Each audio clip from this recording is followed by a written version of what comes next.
নমস্কার। গল্পের সাথে কিছুক্ষণে আমি প্রিয়াঙ্কা আপনাদের সবাইকে স্বাগত জানাচ্ছি। আমরা শুনছি কৃষ্ণেন্দু মুখোপাধ্যায়ের একটি উপন্যাস মায়াভিলা। আজ আমরা এই উপন্যাসের অন্তিম পর্ব শুনব। আসুন তাহলে সকলে মিলে এই রোমাঞ্চকর রহস্যময় ভৌতিক উপন্যাসটি একসঙ্গে শুনে নিই।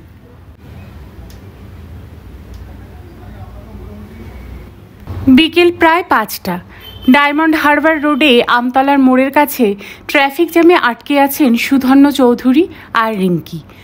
তার মধ্যে রিঙ্কি একটা অদ্ভুত SMS পেল, প্লিজ হেল্প। SMSটা পেয়ে মাথা মুঠো বুঝতে পারল না রিঙ্কি। কে এই SMSটা পাঠালো? ফোন বুকে তার নাম নেই বলে নম্বরটা অচেনা। সুধন্যবাবু দেখালো SMSটা। দেখো বাবা। সুধন্যবাবু রিঙ্কির মোবাইলটা হাতে নিয়ে SMSটা দেখে বললেন, কে হেল্প চাইছে? সেটাই তো বুঝতে পারছি না বাবা, মনটা তো সব সময় এখন দেবরাজের জন্য পড়ে রয়েছে। দেবরাজ কি কোনো হেল্প চাইছে? হয়তো ওর ফোনটা কাজ করছে না। কয়েকদিন ধরেই বলছিল ওর ফোনটা গন্ডগোল করছে, মাঝে মাঝে হ্যাং হয়ে যায়। ও কি তাহলে কোনো বিপদে পড়েছে? অন্য কারোর ফোন থেকে SMSটা পাঠিয়েছে? এই পরিস্থিতিতে যেটা স্বাভাবিক উত্তর হওয়া উচিত সেটাই বললেন সুধন্যবাবু। তুই ওই নম্বরটাতে তাহলে কল ব্যাক করে দেখ না। রিঙ্কি চেষ্টা করলো। ফোনের ওদিক থেকে একটা কিক কিক আওয়াজ কিছুক্ষণ হওয়ার পর ওর প্রান্ত থেকে একটা গলা বলল, the subscriber you have dial is not reachable. রিঙ্কির হতাশ মুখটা দেখে সুধন্যবাবু জিজ্ঞাসা করলেন, কি হলো? সেই সাবস্ক্রাইবার ইজ নট রিচেবল বলছে। নট রিচেবল, সুইচড অফ নয়। নিচু গলায় সুধন্যবাবু নিজের মনে বলতে থাকলেন, তার মানে মোবাইলটা নিয়ারেস্ট টাওয়ারে রেজিস্টার্ড আছে, কিন্তু কোথাকার মোবাইল টাওয়ারে? কুশলের ডিআইজির সঙ্গে তদন্ত এতক্ষণে নিশ্চয়ই হয়ে গিয়েছে। একটু মরিয়া হয়ে সুধন্যবাবু বুক পকেট থেকে নিজের মোবাইলটা বার করে কুশলের নম্বরটা বেছে ফোন করলেন। হ্যালো কুশল, একটু কথা বলা যায়? একটু আর্জেন্ট ছিল। এক্সট্রিমলি সরি কাকু, কাজের চাপে আপনাকে রিং ব্যাক করতে একদম ভুলে গিয়েছিলাম। বলুন বলুন। শোনো, তোমাকে খুব একটা জরুরি দরকারে ফোন করেছি। তোমাকে যদি দুটো মোবাইল নাম্বার বলি, সেই ফোন দুটো কোন টাওয়ারে রেজিস্টার্ড আছে বলতে পারবে? কেন বলতে পারবো না কাকু, আমরা গত মাস থেকে আরও ইমপ্রুভড একটা সফটওয়্যার ব্যবহার করছি। আপনি আমাকে নম্বর দুটো টেক্সট করে দিন, আমি 10 মিনিটের মধ্যে আপনাকে টাওয়ার লোকেশনটা জানিয়ে দিচ্ছি। কিন্তু কি ব্যাপার বলুন তো, কোনো ক্রাইম? বেশ হতাশ গলায় সুধন্যবাবু বললেন, তুমি তো জানো কুশল, আমি একটা ছোট কাগজ চালাই এই সপ্তাহ। আমাদের এই কাগজটায় একজন সাংবাদিক আছে, দেবরাজ, ইয়াং এনার্জেটিক ছেলে। সে আজ সকালে ডায়মন্ড হারবারের দিকে একটা খবর তুলতে গিয়েছে। সকাল থেকে তার মোবাইলটা নট রিচেবল বলছে। হোয়াটসঅ্যাপে ওকে শেষ দেখা গিয়েছে 10:53-তে। চিন্তায় আছি। এখন আবার আমার মেয়ে অন্য একটা নম্বর থেকে একটা SMS পেয়েছে, প্লিজ হেল্প। কিছুই বুঝতে পারছি না কুশল। ঠিক আছে, আপনি দুটো নম্বরই আমাকে টেক্সট করে দিন। ফোনটা ছেড়ে কুশলকে দেবরাজ আর রিঙ্কির মোবাইলে আসা SMSের নম্বর দুটো টেক্সট করে দিলেন সুধন্যবাবু। আমতলার জ্যামটা ততক্ষণে ছেড়ে গিয়েছে। গাড়িটা একটু ফাঁকা রাস্তায় এসে পড়েছে। রিঙ্কি বলল, বাবা, আমার মন বলছে দেবরাজ খুব বিপদের মধ্যে আছে। তুমি আর হেজিটেট করো না, প্লিজ এবার সৈকত সান্যালকে একটা ফোন করো, আমাদের সব জানা দরকার। কথাটা কিছুক্ষণ ধরে সুধন্যবাবুরও মনে হচ্ছে, কথাটা রিঙ্কিকে বলেনি। এবার ইতস্তত ভাব ঝেড়ে ফেলে ফোন করলেন সৈকত সান্যালকে। অফিসের ব্যস্ততার মধ্যেও সৈকত সান্যাল ফোনটা ধরে অমায়িক গলায় বললেন, বলুন সুধন্যদা, কেমন আছেন? থ্যাংক ইউ, আমার নম্বরটা এখনও সেভ করে রেখেছেন? কি যে বলেন দাদা, আপনি আমার কত উপকার করেছেন। আমিও একটা সাহায্য পেতে আপনাকে ফোন করলাম। বলুন না। সুধন্যবাবু গলাটা পরিষ্কার করে নিয়ে সরাসরি মায়াভিলা প্রসঙ্গে চলে গেলেন। আপনার বেশিক্ষণ সময় নেব না, মায়াভিলা নিয়ে কয়েকটা প্রশ্ন ছিল। মায়াভিলা? সৈকত সান্যালের গলাটা একটু উদাস শোনালো। বলুন, কি প্রশ্ন? রমেন পোদ্দার নিখোঁজ হয়েছেন, খবরটা কি সত্যি? সৈকত সান্যাল একটু চুপ করে থেকে বললেন, রমেন পোদ্দারের ব্যাপারে কিছু বলতে পারবো না। উনি আমাদের কাছ থেকে কাজটা নিয়েছিলেন, কিন্তু কিছুই করেননি, আমাদের সঙ্গে কোনো যোগাযোগও রাখেননি। তারপর আচ্ছা, আপনি এত সব কথা জানলেন কি করে? চেনেন নাকি রমেন পোদ্দারকে? ব্যাংকিং ছেড়ে সাংবাদিকতা এখন আমার পেশা। ছোট একটা কাগজ বার করি এই সপ্তাহ, সেই সূত্রেই নানান খবর রাখার চেষ্টা করি। তা প্রথমে জানতাম আপনার আগামী প্রোডাকশনের জন্য অসীম ব্যানার্জি একটা ভূতের গল্পের স্ক্রিপ্ট লিখছিলেন। কাজটা করতে করতে উনি হঠাৎ গুরুতর অসুস্থ হয়ে ডক্টর প্রসূন গোস্বামীর আন্ডারে নিবেদিতা মানসিক আরোগ্য নিকেতনে ভর্তি আছেন এবং এখনও গুছিয়ে কথা বলার মতো মানসিকভাবে সুস্থ নন। তারপর আমার মেয়ে খবর পেয়েছে যে স্ক্রিপ্টটা আরও একজন লেখার চেষ্টা করছিলেন, রমেন পোদ্দার, তিনিও নিখোঁজ। সেটাই জিজ্ঞাসা করছিলাম। দেখুন সুধন্যদা, আপনি আমাকে বহুদিন ধরে চেনেন। কোনো রকম অসাধুতা আমি কোনোদিন করিনি। একজন মানুষ অসুস্থ হয়ে যাওয়া বা অন্য একজন মানুষের নিখোঁজ হয়ে যাওয়ার হাজার একটা কারণ থাকতে পারে, কিন্তু দুটো ঘটনার সঙ্গেই মায়াভিলাকে জড়ানো হচ্ছে। রিঙ্কি সুধন্যবাবুকে ইশারায় ইঙ্গিত করল যাতে ফোনটা স্পিকার মোডে দেন। সৈকত সান্যাল কি বলছেন সেটা সরাসরি শুনতে চায়। সুধন্যবাবু সেটা করে বললেন, কেন আপনাকে জড়ানো হচ্ছে? যাতে আপনার কাজটা না হয়।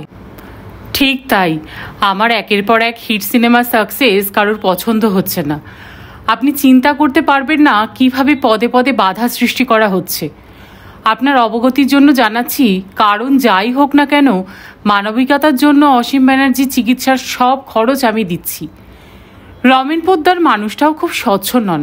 হয়তো নাম কেনার জন্য বা আমার কোনো শত্রুপক্ষের কাছ থেকে টাকা খেয়ে নিজেই কোথাও আত্মগোপন করে বসে আছেন। ওনার অনুরোধেই মায়াভিলাতে ওকে আমি নিজে গাড়ি দিয়ে পাঠানোর ব্যবস্থা করেছিলাম। উনি সেদিন কিছুতেই ফিরে আসেননি। আমার লোকেরা বাধ্য হয়ে ওকে ছাড়াই ফিরে এসেছিল। তারপর থেকেই উনি নিখোঁজ। এটা আপনার একটু অস্বাভাবিক লাগছে না? তা লাগছে। সৈকত সান্যাল উত্তেজিত হয়ে বললেন, আপনাকে আমি বহুদিন ধরে চিনি সুধন্যদা। আপনার সঙ্গে আর একটা ঘটনা শেয়ার করা যায়। ইনফ্যাক্ট আজকের ঘটনা। আজ সকালে আমার ডিরেক্টর নিলয়, আর ডিরেক্টর সুশান্ত আর প্রোডাকশন ম্যানেজার শ্যামল তিনজনের শুটিং লোকেশন অর্থাৎ মায়াভিলায় গিয়েছিল। শুটিংয়ের সব খুঁটিনাটি ফাইনাল করার ছিল, কিন্তু দুটো আজব কাণ্ড হয়েছে যাতে কেউ যে আমার পেছনে পড়ে আছে সেই সন্দেহটা একেবারে ঘনীভূত হয়েছে। ওরা গিয়ে দেখেছে মায়াভিলার সদর দরজায় একটা পুরনো তালা ঝুলছে। শ্যামল মায়াভিলার ভেতরে একটা দরজায় ওই তালাটা আগে দেখেছিল, কম্বিনেশন লক। অনেক চেষ্টা করেও তালাটা খুলতে পারেনি। প্রশ্ন হলো, তালাটা কে লাগালো? শুধু তাই নয়, ওরা যখন গাড়ির ড্রাইভারকে ডেকে চারজনে মিলে তালাটা ভাঙার আপ্রাণ চেষ্টা করছিল, গাড়ির মধ্যে থেকে খুব একটা মূল্যবান জিনিস চুরি হয়ে যায়। চুরি? খুব অবাক গলায় সুধন্যবাবু বললেন, কি চুরি হয়ে গেল? মায়াভিলার স্ক্রিপ্টটা। ফাইলটা নিলয় গাড়িতে রেখেছিল। অবশ্য স্ক্রিপ্টের 100টা প্রিন্ট আউট কম্পিউটার থেকে বার করে নিতে পারি। প্রশ্ন সেটা নয়। স্ক্রিপ্টটা চুরি হয়ে যাওয়া মানে গোটা সিনেমাটার সিন বাই সিন গল্পটা চুরি হয়ে যাওয়া। এবারে চোর যদি একটা ফেসবুকে পোস্ট করে দেয়, সিনেমাটা করার কোনো মানে হবে? দাদা, ভীষণ বিপদে পড়েছি। অনেক টাকা ইনভেস্ট করে বসে আছি এই সিনেমাটার পেছনে। রিঙ্কি অনেকক্ষণ সুধন্যবাবুকে ইশারা করছিল। এবার আর থাকতে না পেয়ে সুধন্যবাবুর কানের কাছে মুখটা নিয়ে গিয়ে ফিসফিস করে বলল, বাবা, জিজ্ঞাসা করো ওরা আজ কখন গিয়েছিল, দেবরাজকে দেখতে পেয়েছে কিনা। সুধন্যবাবু গুছিয়ে প্রশ্নটা করতে শুরু করলেন। মায়াভিলার প্রেস কনফারেন্সে আমার এক সাংবাদিক গিয়েছিল, দেবরাজ চ্যাটার্জি। সৈকত সান্যাল একটু অবাক হলো। আপনার কাগজের সাংবাদিক? জানতাম না তো। আপনি কাগজ চালান জানলে আমি নিজে আপনাকে ফোন করে নেমন্তন্ন করতাম। নেভার মাইন্ড, আমিও তো কখনো আপনাকে জানাইনি যে আমি একটা কাগজ চালাই। এনিওয়ে, বিষয়টা হচ্ছে, মায়াভিলার প্রেস কনফারেন্সে আপনাদের সিনেমার গল্পটা শুনে খুব ইন্টারেস্টেড হয়ে আজ সকালেও মায়াভিলায় গিয়েছে, কিন্তু সকাল থেকে ওর সঙ্গে কোনো কন্ট্যাক্টই করতে পারছি না ইনফ্যাক্ট জায়গাটা গোলমেলে বলে আমি এখন মায়াভিলার দিকে যাচ্ছি। আপনার লোকেরা যারা গিয়েছিল তারা কি বলতে পারবে দেবরাজকে ওখানে দেখেছে কি না? মনে হয় না, কারণ মায়াভিলার দিকে জনমানুষ যায় না। কারোর সঙ্গে দেখা হলে ওরা নিশ্চয়ই বলতো, বিশেষ করে স্ক্রিপ্টটা চুরি হয়ে যাওয়ার পর। তবু লাইনটা ধরে রাখুন, আমি শ্যামলকে একবার জিজ্ঞাসা করে বলছি। সুধন্যবাবুকে অল্প সময় হোল্ডে রেখে সৈকত সান্যাল বললেন, না, আমি শ্যামলকে জিজ্ঞাসা করলাম, ওখানে ওরা কাউকে দেখতে পায়নি। ওরা গিয়েছিল 11:15 নাগাদ, ঘণ্টাখানিক ছিল। ইনফ্যাক্ট শ্যামল বলছে বাড়িটার চারপাশটাও ঘুরে দেখেছে যদি বাড়িটার ভেতরে ঢোকার অন্য কোনো দরজা খুঁজে পায়, কিন্তু আর কোনো দরজা খুঁজে পায়নি। বাড়িটার ভেতরে ঢোকার ওই একটি মাত্রই দরজা আছে। আর কিছু জানার ছিল না। সুধন্যবাবু গভীরভাবে চিন্তান্বিত হলেন, উদাস গলায় বললেন, তার মানে দেবরাজ মায়াভিলায় যায়নি? রিঙ্কি জিজ্ঞেস করল, সেটা তোমার মনে হচ্ছে কেন বাবা? কারণ তাহলে ওরা মায়াভিলার সামনে দেবরাজের বাইকটা অন্তত দেখতে পেত। কথাটা বলে সুধন্যবাবু কিছুক্ষণ চুপ করে কিছু চিন্তা করে অল্প উত্তেজিত হয়ে রিঙ্কিকে বললেন, তুই একবার তোর বন্ধু বিদিশাকে ফোন করে একটা খবর নিতে পারবি? কি খবর? ঈশা সেন ইতিমধ্যে মায়াভিলায় ঘুরে এসেছে কিনা। Fools rush in where angels fear to tread. And so I come to you, my love, my heart above my head. Though I see the danger there, if there is a chance for me, then I don't care. দেবরাজের চোখের পাতাগুলো এত ভারী যে খুলতে পারছে না। মনে হচ্ছে নিচে দূর থেকে কোথাও গানটা বাজছে। চোখ খোলো দেবরাজ। কানের কাছে মায়ার চেনা গলাটা যেন ফিসফিস করে উঠল। দেবরাজ আস্তে আস্তে চোখটা খুলল। শরীরটা খুব দুর্বল লাগছে, মনে হচ্ছে কিছুক্ষণের জন্য অজ্ঞান হয়ে গিয়েছিল। কতক্ষণ? হাত ঘড়িটা দেখল, আশ্চর্য, ঘড়িটা বন্ধ হয়ে আছে। সেকেন্ডের কাঁটা নিথর হয়ে দাঁড়িয়ে আছে। আস্তে আস্তে উঠে বসল দেবরাজ। চারিদিকে সেই 4টে দরজা, কেউ কোথাও নেই। সত্যিই কি মায়া কানের কাছে ফিসফিস করে বলছে? একটা দীর্ঘশ্বাস ফেলল দেবরাজ। এখন কিছু ভাবার আর শক্তি নেই। দরজাগুলো নিয়ে ভেবেও কোনো লাভ নেই। সেই 3 দেয়ালে 3টে দরজা খুলবে না। তারপর চতুর্থ দরজাটা খুলে আবার একই রকম ঘর পাবে। এ যেন অনন্ত এক পাজল। তবু বাঁচতে গেলে চাই তাজা অক্সিজেন। তাই কোন দরজাটা খুলবে দেখতে কোনো রকমে দাঁড়িয়ে 4 দেওয়ালে চোখ বুলোতে গিয়ে চমকে উঠল। একটা দেওয়ালে লাল কালিতে বড় বড় অক্ষরে লেখা আছে, সব মিথ্যে। দেবরাজের মনে পড়ল অজ্ঞান হয়ে পড়ে যাওয়ার আগে এই ঘরের কোনো দেওয়ালে কিছু লেখা ছিল না।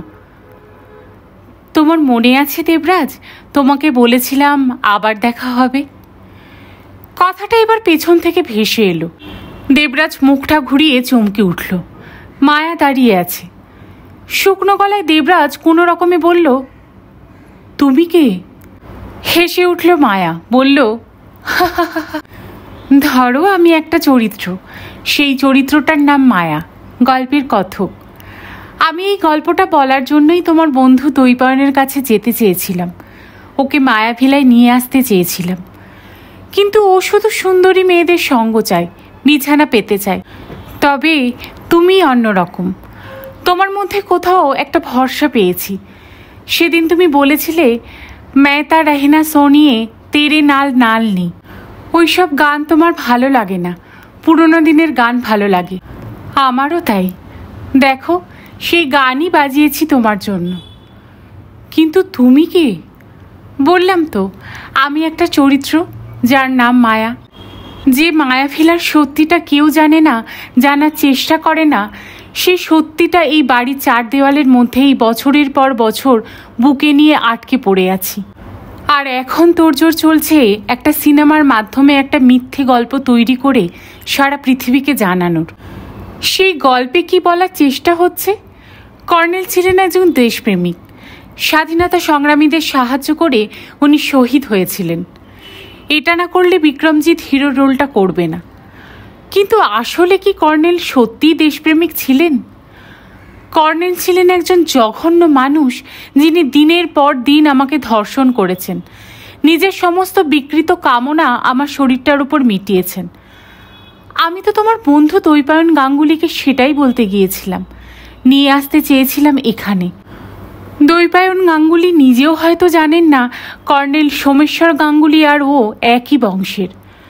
ভরসা ছিল দৈপায়ন গাঙ্গুলির ওপর, কিন্তু ওকে দেখার পর ভরসা হারিয়ে ফেললাম। ভরসা করে ফেললাম তোমাকে। তোমার নিষ্কাম ভালোবাসা আমি অনুভব করেছি। আমি জানতাম একদিন না একদিন তুমি আসবেই। প্লিজ আমাকে ছেড়ে দিন, দেবরাজ কোনো রকমে বলল।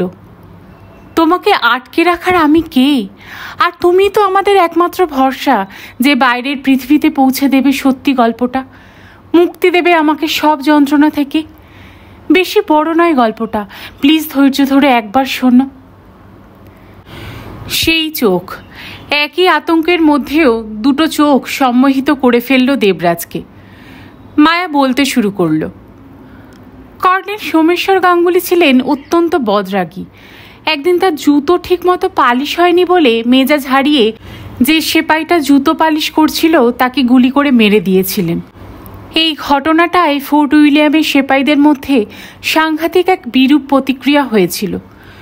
ব্রিটিশ আর্মির মাথারা ঘটনাটাকে একেবারে ভালো চোখে নেননি। সেপাইরা যদি বিগড়ে গিয়ে আরেকটা মিউটিনি করে স্বাধীনতা সংগ্রামীদের সঙ্গে হাত মেলাতো তাহলে সমূহ বিপদ হতো। তারা ঠিক করেছিলেন কর্নেল গাঙ্গুলিকে কোর্ট মার্শাল করে দৃষ্টান্তমূলক শাস্তি দেবেন। এরকম কিছু হতে চলেছে কর্নেল গাঙ্গুলি আজ করতে পেরেছিলেন, এবং ঠিক সময়ে সবাইকে নিয়ে নিরুদ্দেশ হয়ে গিয়েছিলেন। ও স্ত্রী, মেয়ে, তার সঙ্গে ছিলাম আমিও, ওর মেয়ের এক অ্যাংলো ইন্ডিয়ান গভর্নেস। আমার একটা নাম ছিল, ক্যারেল টি কোস্টা। সেই নামটা আমি ভুলেই গিয়েছি। এই বাড়ির নামই আমার নাম, মায়া, মায়া, মায়া। কর্নেলের সত্যি এক পোস্টমাস্টার বন্ধু ছিলেন। তাকে কর্নেল অবশ্য আসল ঘটনা না বলে নিজেকে দেশপ্রেমিকই বলেছিলেন, আর আমার পরিচয় দিয়েছিলেন শালি বলে। সেই পোস্টমাস্টার বন্ধুর সাহায্যেই জঙ্গলের মধ্যে আত্মগোপন করে থাকার জন্য তৈরি করলেন এই মায়া ভিলা। সেই পোস্টমাস্টার বন্ধু রাত্রে মাঝে মাঝে সাইকেল চালিয়ে কর্নেলের সঙ্গে দেখা করতে আসতেন, আর ধীরে ধীরে তার সঙ্গে আমার একটা সম্পর্ক তৈরি হয়। ইতিমধ্যে আরেকটি ঘটনা ঘটে যায়। তখন দ্বিতীয় বিশ্বযুদ্ধ চলছে। শীতকালে শস্য পেকে ধান ওঠার সময় বাংলার উপকূল অঞ্চলে ভয়াবহ এক ঘূর্ণিঝড় হয়। ঝড়ের হাত থেকে যেসব শস্য বেঁচে যায় সেগুলো আবার পড়ে মড়কের মুখে। অন্যদিকে যুদ্ধে জাপান বর্মা দখল করে নেওয়ার পর জাপান ভারতে আক্রমণ করতে পারে ভেবে ইংরেজ সরকার বর্মা থেকে বাংলার চাল আমদানি বন্ধ করে দিয়েছিল। সব মিলিয়ে গোটা বাংলা জুড়ে খাদ্যশস্যের অভাবে এক নিদারুণ মন্বন্তর শুরু হলো। লক্ষ লক্ষ মানুষ না খেতে পেয়ে মারা যাচ্ছে। তখন এক মুঠো চালের জন্য হাহাকার করছে। কর্নেল আত্মগোপন করেছিলেন বলে এই ঘরটাতে প্রচুর খাদ্যশস্য মজুত করে রেখেছিলেন। বাংলার সেই মন্বন্তরের ঘটনা কর্নেলের স্ত্রী জানতে পারেন পোস্টমাস্টারের কাছে। একদিকে মানুষ না খেতে পেয়ে মারা যাচ্ছে, অন্যদিকে নিজের বাড়িতে খাদ্যশস্য উপচে আছে, এটা কিছুতেই মেনে নিতে পারেননি কর্নেলের স্ত্রী। তিনি কর্নেলের চোখ এড়িয়ে গোপনে গ্রামবাসীদের জন্য একটু একটু করে খাদ্যশস্য পাঠাতে লাগলেন। ওদের সাহায্য করতাম আমি। দিনের পর দিন ধর্ষিত অপমানিত হতে হতে আমি একদিন পোস্টমাস্টারকে সব বলেছিলাম। তার পরিণতি হয়েছিল মারাত্মক। পোস্টমাস্টার ফোর্ট উইলিয়ামে বেনামে একটা চিঠি দিয়ে জানিয়ে দিয়েছিলেন কর্নেলের আত্মগোপনের কথা। কর্নেলের স্ত্রী সব জানতেন, কিন্তু কর্নেলের হাত থেকে আমাকে বাঁচাতে নিরুপায় ছিলেন। উনি চাইতেন পোস্টমাস্টার এসে আমাকে নিয়ে অনেক দূরে কোথাও একটা চলে যান। অনেক ভেবে একটা পরিকল্পনাও করেছিলেন, কিন্তু সব এলোমেলো হয়ে গিয়েছিল। একদিন রাত্রে পোস্টমাস্টার আমাকে নিয়ে যাওয়ার জন্য এসে ধরা পড়ে যান। আমাদের সাহায্য করতে এসেছিলেন কর্নেলের স্ত্রী, কিন্তু শেষ মুহূর্তে কর্নেল ধরে ফেলেন। কর্নেল ওর মেয়েকে এই ঘরটায় তালা বন্ধ করে রেখে নিজের বন্দুকটা নিয়ে উন্মত্ত হয়ে পোস্টমাস্টারকে আর স্ত্রীকে শস্য চুরি করার জন্য মিথ্যে অবৈধ সম্পর্কের অজুহাত খাড়া করে গুলি করে মারতে গিয়েছিলেন। ঠিক সেই সময়ই এসে হাজির হয়েছিল ব্রিটিশ আর্মির সাঁজোয়া গাড়িটা। তারপর গোলাগুলিতে মারা যাই আমরা সবাই, শুধু বেঁচে যায় কর্নেলের ঘরবন্দি মেয়ে। সত্যি গল্পটা এতটুকুই, এটা নিয়ে সিনেমা করা যেত না দেবরাজ? এমন সময় দেবরাজ অবাক হয়ে দেখল চারদিকে 4টে দরজাই একসঙ্গে খুলে গেল। কোনো রকমের শক্তি সঞ্চয় করে সামনের দরজাটা দিয়ে শরীরটা টেনে বের করে এনে দেখল যে দরজাটা দিয়ে প্রথমে ঢুকেছিল সেই জায়গাটাতেই ফিরে এসেছে। একটু দূরে সেই চেয়ারটা, সেখানে ঈশা সেন চুপ করে বসে আছে, হাতে একটা ফাইল, মুখটা ফাইলের দিকে নামানো। ফাইলটার ওপর মোটা লাল মার্কারে নামটা লেখা পড়তে পারল দেবরাজ, মায়াভিলা, ওয়াইল্ড ড্রিমস আনলিমিটেড। ঘাড় ঘুরিয়ে মায়াকে আর দেখতে পেল না। এক বুক দম নিয়ে দেবরাজ কোনো রকমে গলায় স্বর ফুটিয়ে ডাকল, ঈশা। ঈশা আস্তে আস্তে মুখটা তুলল, মৃদু হেসে বলল, পাজলটা তাহলে সলভ করতে পারলে? মায়াকে কিন্তু আর দেখতে পাবে না। হতভম্ব হয়ে দেবরাজ বলল, আমি কিছুই বুঝতে পারছি না ঈশা। আমার মাথার ভেতরটা ভো ভো করছে। একটার পর একটা ঘর, প্রত্যেকটা ঘরে 4টে করে দরজা। তারপর বিশ্বাস করো, মায়া, তাকে বাইকে একবার লিফট দিয়েছিলাম, সে আমাকে মায়াভিলা নিয়ে একটা গল্প বলে অদৃশ্য হয়ে গেল। এটা কি করে সম্ভব? দেবরাজের চোখের দিকে নিষ্পালক তাকিয়ে ঈশা গম্ভীর গলায় বলল, এনার্জি দেবরাজ, এনার্জি। এনার্জি সব কিছু করতে পারে। তোমাকে আমি আগেই বলেছিলাম, তুমি যে মায়াকে দেখছো, যার রূপে মুগ্ধ হয়ে বাইকে লিফট দিয়েছ, যে তোমাকে মায়াভিলার সত্যি গল্পটা শুনিয়ে গেল, সেও এক এনার্জি। এই সত্যিটা অসীম ব্যানার্জিও জেনে গিয়েছিলেন। অসীম ব্যানার্জির কাছে সত্যি গল্পটা পৌঁছিয়ে দেওয়া হয়েছিল, কিন্তু উনি সেটা লেখেননি। শুধু এই বাড়িটা আর চরিত্রের নামগুলো নিয়ে উনি একটা মিথ্যে গল্প তৈরি করলেন। তার পেছনে একটা কারণ ছিল, শুধুমাত্র বিক্রমজিৎকে গল্পের দেশপ্রেমিক হিরো বানাবেন বলে উনি গল্পটা নিজের মতো করে বদলিয়ে নেন।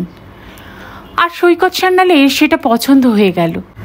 তারপর রমেন পোদ্দার, অসীম ব্যানার্জির গল্পটা এদিক ওদিক করলেও শুধুমাত্র সৈকত সান্যাল আর বিক্রমজিৎকে খুশি রাখতে আসল সত্যিটায় আর ঢুকতে গিয়েও কাজ হারানোর ভয়ে এইখানে বসে সিদ্ধান্ত নিলেন সত্যি গল্পটায় আর ঢুকবেন না।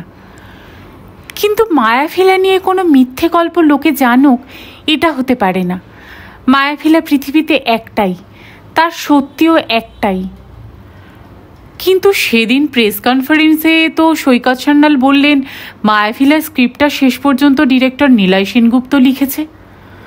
ঈশা রেগে উঠে চিৎকার করে হাতের ফাইলটা দেখিয়ে বলল, মিথ্যে, সব মিথ্যে।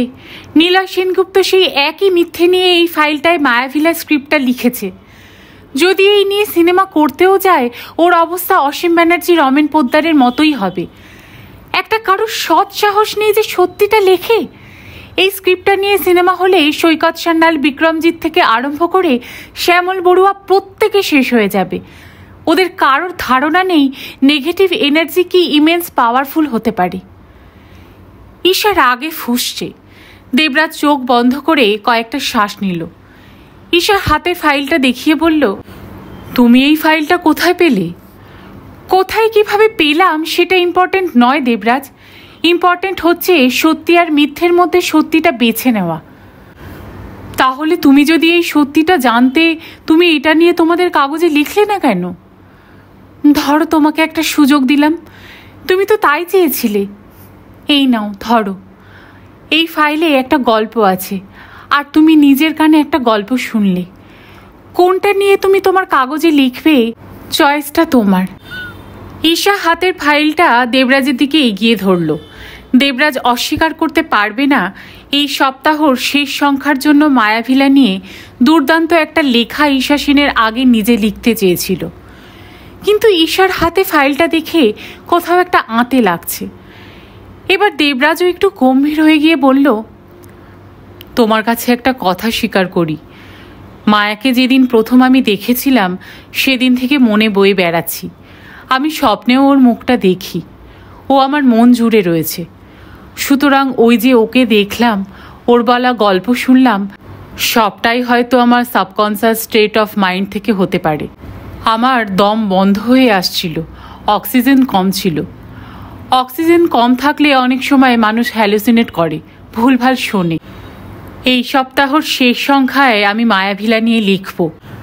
আমার সাবকনসিয়াস মাইন্ড থেকে উঠে আসা গল্পটা এবার লিখব কিভাবে, যতক্ষণ না প্রমাণ পাচ্ছি। একটা নেগেটিভ এনার্জি এসে আমাকে গল্পটা বলে দিয়েছে, পাঠক এটা কখনোই বিশ্বাস করবে না। এই সপ্তাহর শেষ সংখ্যাটা পড়ে লোকে হাসুক আমি কোনোদিন চাইব না। সুতরাং তুমি যতক্ষণ না বলছো সত্যিটা তুমি কিভাবে জেনেছো, আমি একটা শব্দও লিখব না। ঈশা চুপ করে গেল, ফাইল বাড়ানো হাতটা গুটিয়ে নিল।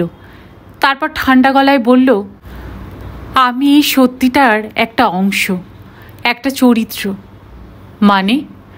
কিছু বুঝতে না পেরে চোখ ছোট করে জিজ্ঞাসা করল দেবরাজ। কোনো উত্তর না দিয়ে ঈশা নরম গলায় কাউকে ডাকল, আলিনা। দেবরাজের পেছন থেকে একটা ঠান্ডা হাওয়ার স্রোত বইয়ে হাতে পুতুল নিয়ে ঈশার দিকে এগিয়ে গেল সেই বাচ্চা মেয়েটা। তারপর ঈশার পাশে পুতুলটা কোলে নিয়ে নিষ্পলক চোখে চেয়ে থাকলো দেবরাজের দিকে।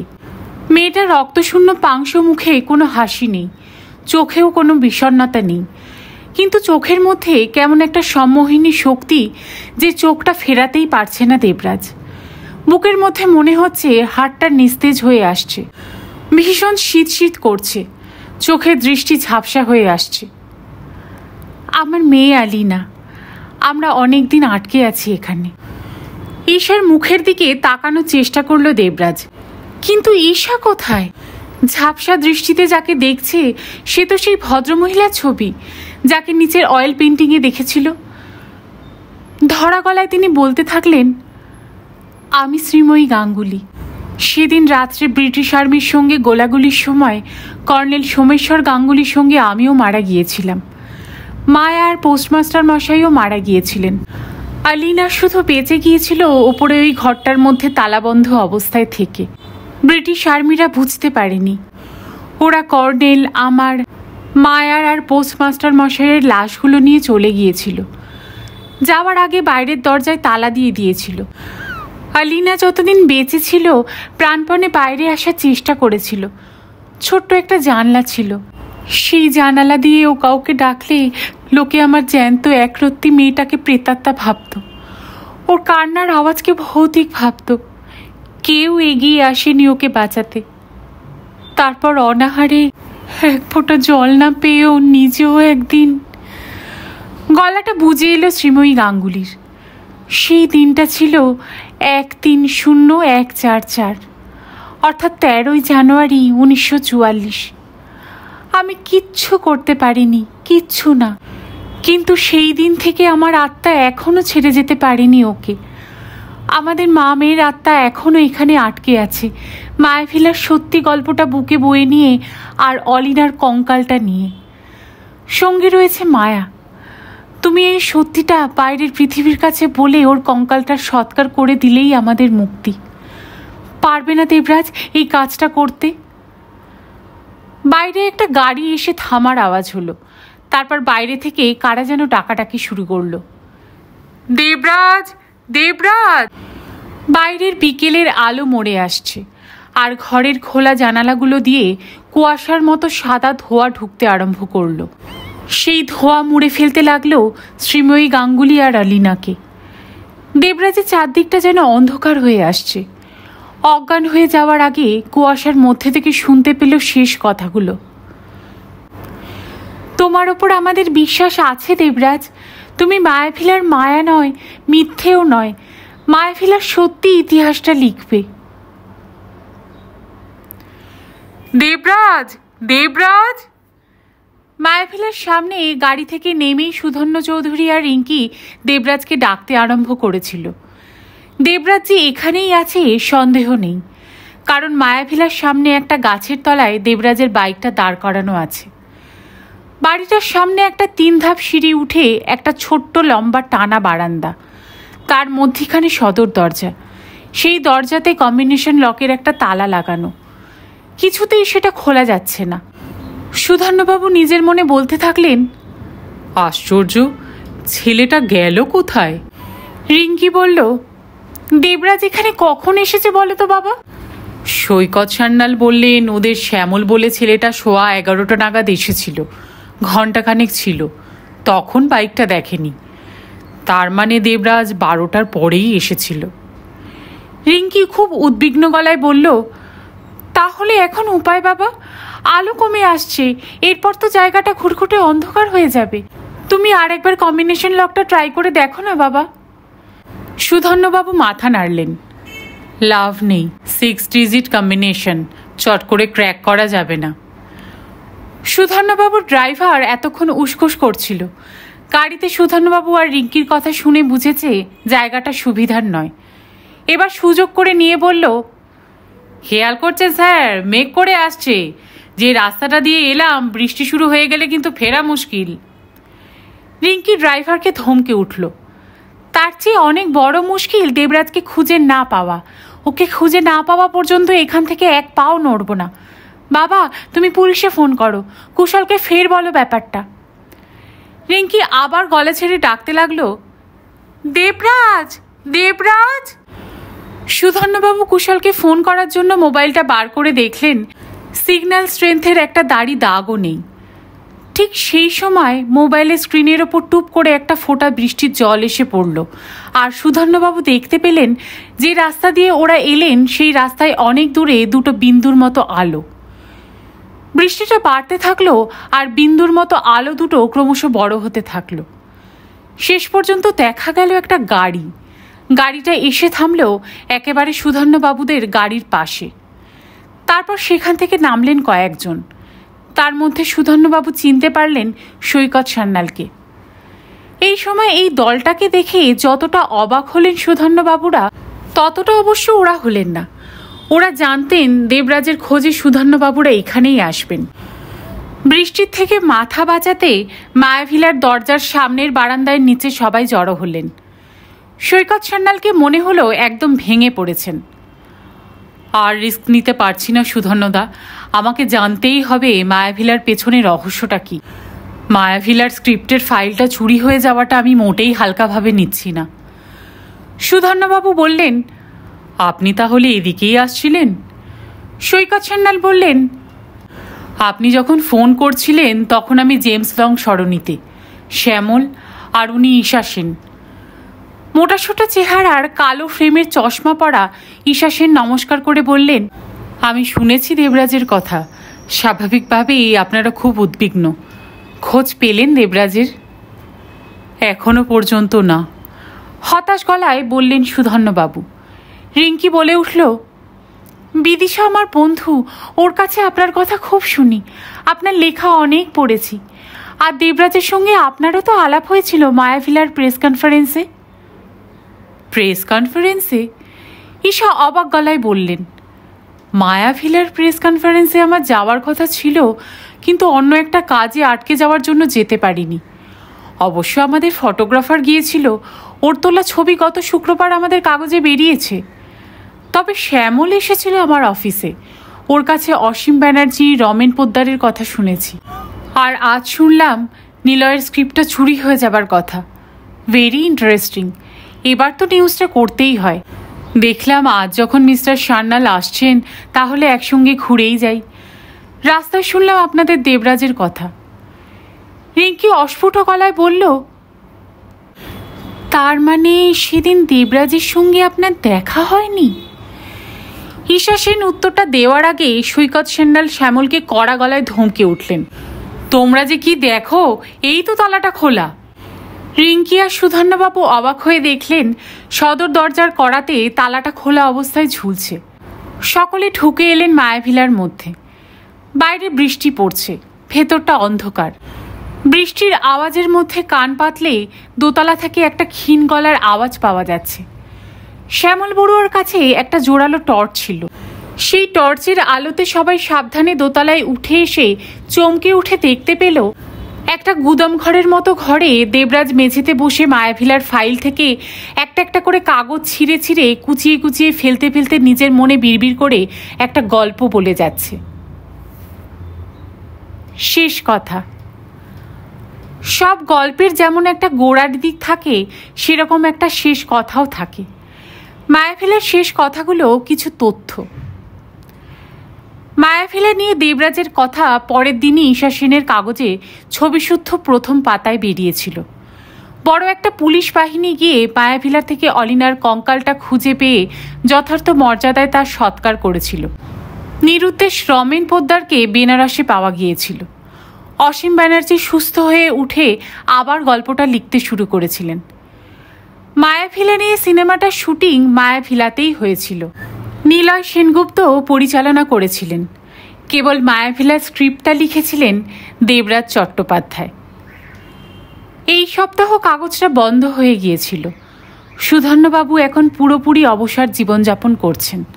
রিঙ্কি পিএইচডির কাজ শুরু করেছে। দেবরাজ এখন ঈশা সেনের কাগজে একসঙ্গে কাজ করে। মায়াভিলাতে কোনো ভৌতিক উপদ্রবের কথা এখন আর শোনা যায় না। মায়াভিলা সিনেমাটা এখন মুক্তির অপেক্ষায়। শেষ করলাম কৃষ্ণেন্দু মুখোপাধ্যায়ের একটি উপন্যাস মায়াভিলা। গল্প পাঠ আপনাদের কেমন লাগছে আমাকে কমেন্ট করে প্লিজ জানাবেন।